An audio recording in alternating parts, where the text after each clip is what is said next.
Ayer en su conferencia mañanera, el presidente López Obrador abordó el tema de la producción de petróleo y dijo que pues él iba a dejar o va a dejar al final de su gobierno la producción, es decir, la extracción, en un nivel de entre 1.900.000 y 2 millones de barriles diarios en promedio. Lo comento este día en la columna en el periódico Excelsior. Busqué datos de la Secretaría de Energía y el año pasado se produjo promedio diario 1.784.000 barriles de petróleo. Y luego dijo el presidente que le habían dejado la producción a México en unos 600. Vamos a hablar de todo esto con Gonzalo Monroy, director general de la consultora especializada en energía GEMEC y especialista en temas del sector energético. ¿Cómo estás, Gonzalo? Mi querido Pascal, muy buenos días. ¿Es alcanzable la meta que se propone el presidente López Obrador? Te lo voy a poner de una manera muy sencilla y categórica. No. No, la realidad es que la producción petrolera se ha venido a la baja y por maneras principalmente atribuibles prácticamente a Pemex.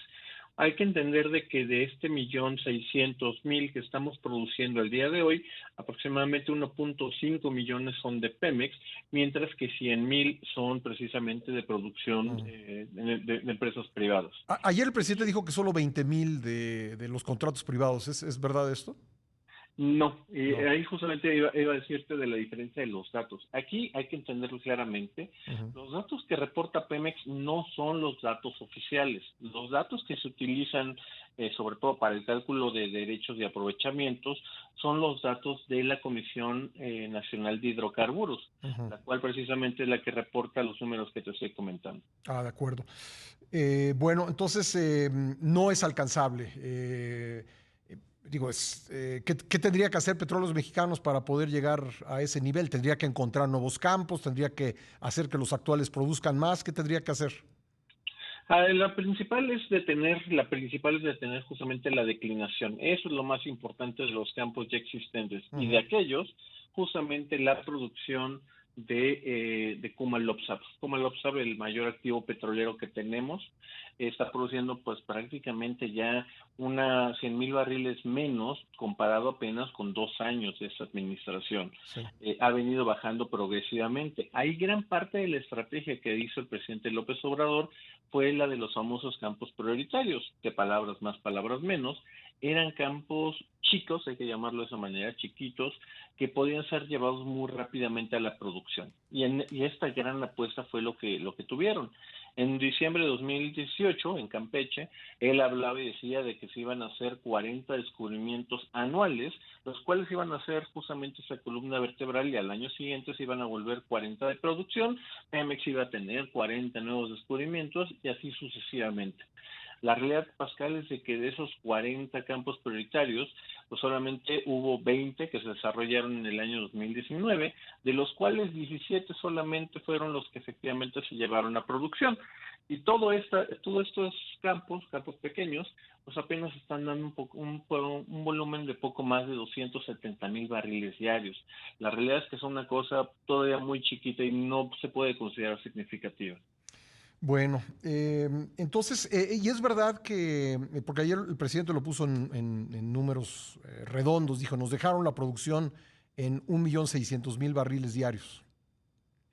No, ahí, por ejemplo, eso que buenas cifras estás poniendo, la realidad es que no. A Pemex le dejaron, sobre todo aquí déjame distinguir mucho la historia de Pemex, estábamos hablando de que en el 2018 se lo dejaron en 1.8 millones de barriles.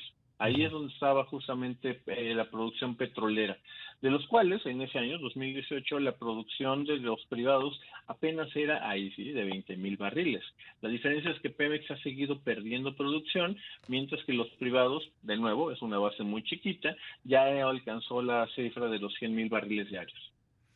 Bueno, pues esos son los datos y tú nos dices categóricamente que no se va a alcanzar esa meta de la que ayer habló el presidente en la mañanera.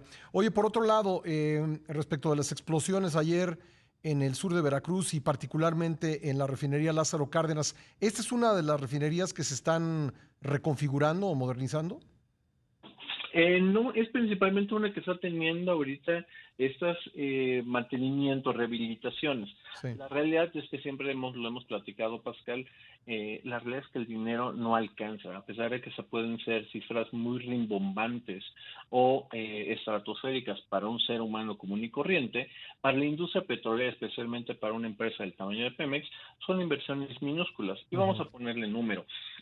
Tan solo en el año 2000, el acumulado, del 2019 al 2023, ya este año, se le ha metido poco más de 350 millones de dólares, que sonaría una cantidad estratosférica.